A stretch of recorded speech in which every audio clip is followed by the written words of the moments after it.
आज काँग्रेस पक्षाचे नेते माननीय माजी मुख्यमंत्री अशोकराव चव्हाण साहेब हे भारतीय जनता पक्षामध्ये गेलेले आहेत आणि हे आम्हा सर्व काँग्रेसच्या कार्यकर्त्यांसाठी अत्यंत वेदनादायी आणि दुःखद बाब आहे। यामुळे पक्षाचं जिल्ह्यामध्ये प्रचंड मोठं नुकसान झालं, राज्यामध्ये पण झालं आणि हे आम्हाला न पचणारा धक्का होता। आणि याच संदर्भात आजची पत्रकार परिषद होती की आमची कार्यकर्त्यांची काय भूमिका आहे।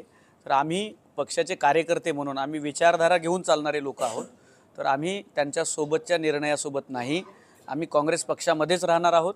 काँग्रेसचा पंजा, काँग्रेसचा हात न सोडता गांधींचा, फुले शाहू आंबेडकरांचा, नेहरूंचा विचार लोकांमध्ये घेऊन जाऊन आम्ही काम करू, लोकांना सांगू। मोदी आणि फडणवीसांचं, अमित शहांचं तोडाफोडीचं, एकाधिकारशाहीचं राजकारण समजून सांगू आणि काँग्रेसच्या पक्षाच्या माध्यमातून आम्ही लोकांमध्ये जाऊन काम करून पुन्हा एकदा सर्वसामान्य लोकांना काँग्रेसमध्ये घेऊन येऊ आणि हा पक्ष पुन्हा नव्याने उभा करू।